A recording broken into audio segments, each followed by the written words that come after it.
Ассаламу алейкум, урматтуу мекендештер, жердештер, арбаңыздар. Мына ушентип күз айы да келди. Октябрь айында Кудай буйруса көптөн күткөн регистрация маселеси да чечилмей болду деп ниеттенип атабыз.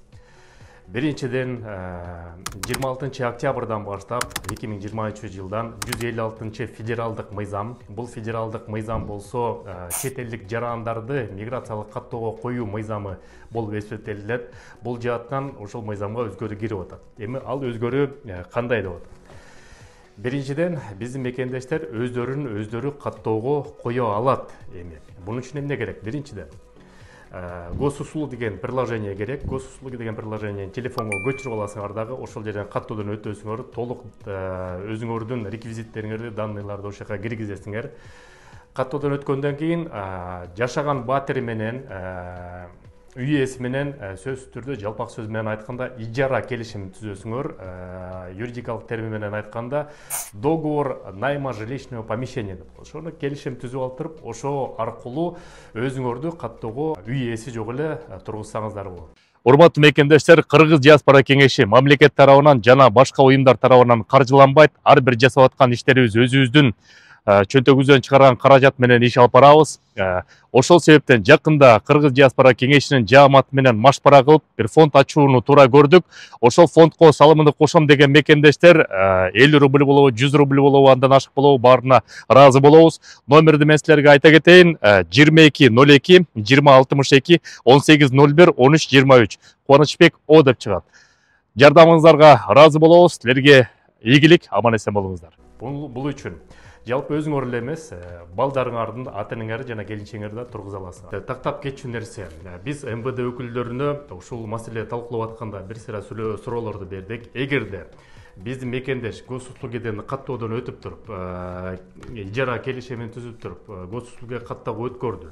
Эгерде үй ээси ал жактан госуслугиден подтверждение бербесе, анда кандай болуп калат деп бул маселе. Бул жаатынан болсо, эгерде үй ээси силерди ошол жакта жашайт деп подтверждение 1 жума, 2 жума, 3 жума бербей койсо, анда автоматтык түрдө силерге ошол каттоо өтүш керек. Ал жаатынан дагы МВД өкүлдөрү бул мигранттарды бир аз болсо ойлоп тур.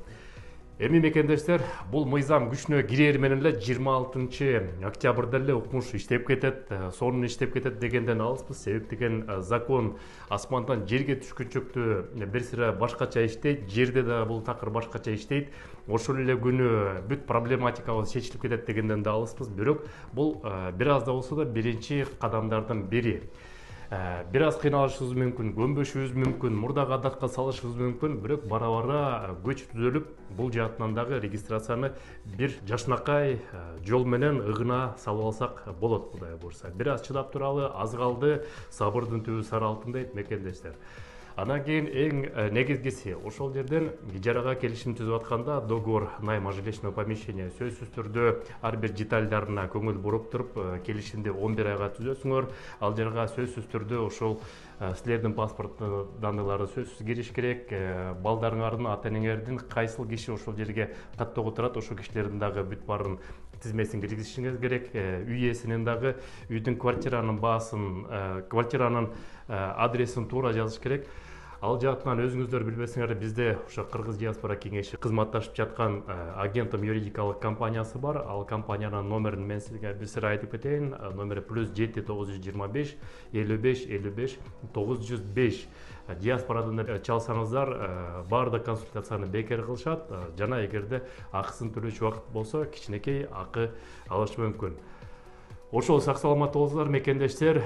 Бул жаатынан 26 октябрь келгенден кийин дагы кандай кемчиликтер бар, ушул жөнүндө дагы айтабыз.